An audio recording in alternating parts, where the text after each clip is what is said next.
songs that stay in people's memory is, do you ever sit down and start writing a new song and at some point you go, actually, we've already written that one? Does it start to ever sound like, oh, that sounds a bit like that? Or does it ever get like that? You know, it doesn't really.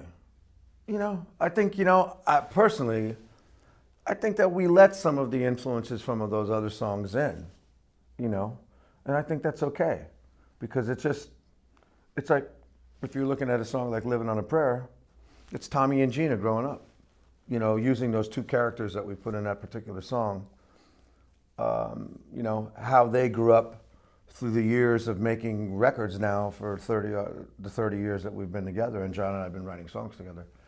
I think that for me, it never bothered me that we used another set of characters that almost resembled a bit of them, and some not, so not really. So much to reference yourselves, isn't it, really? Yeah, and it really, never really hit us like that, I mean, and usually, if you do have a situation, you'll know in 5 minutes that you can't go there.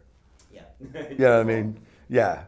Especially if you have a guy like me or him mirroring you and saying, "Yep, nope, can't do that." That doesn't work. What was talked about the other day with the augmented reality and more about the development of these notion of interactivity now with albums and things. It was picked on the other day, but you've seen that shift in how records are sold and how important it is really. So was that massively important that you kind of got people on board who would help you do that with this album? Oh, absolutely. I think that, you have to increasingly, the way the music business is changing on such a quick pace. And, speaking about it from my terms, it's impossible to know the impact of your record. You cannot, it's not by sales anymore. You know what I mean? What is it? How many people hear it? Is it 3 times? Is it 6 times? Is it 12 times? Who knows? There's no way to have that data to actually know how much you're impacting. I think that, doing the interactive thing that we've done with this record and the app, in a way we've tried to trick people into nostalgia to actually get the physical copy of the record, because it's going to change every show that we're on the road. There's going to be some new thing that's going to be coming out of that, which I just thought was a brilliant idea. It wasn't mine, unfortunately, rats. But,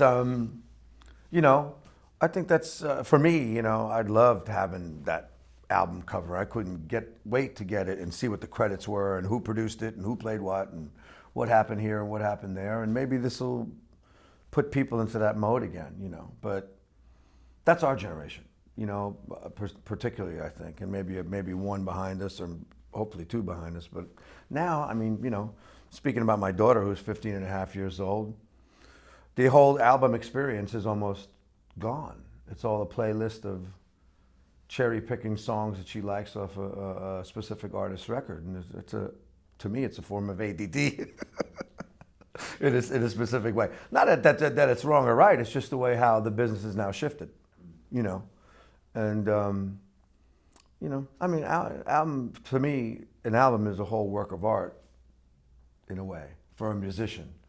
And, that's the only way I know how to do it. I have to surround the concept of what I was trying to do, You're talking to a man who still buys the vinyl stuff, so... and I love the vinyl stuff. Love all that. Yeah. Him on the wall. Love all that stuff. Yeah, So exactly. carry on with that. Yeah, I mean, Everything, I think, I on my last solo album, I made a very specific. I did a whole limited edition run with the whole record on vinyl. Obviously, I just wanted to do it.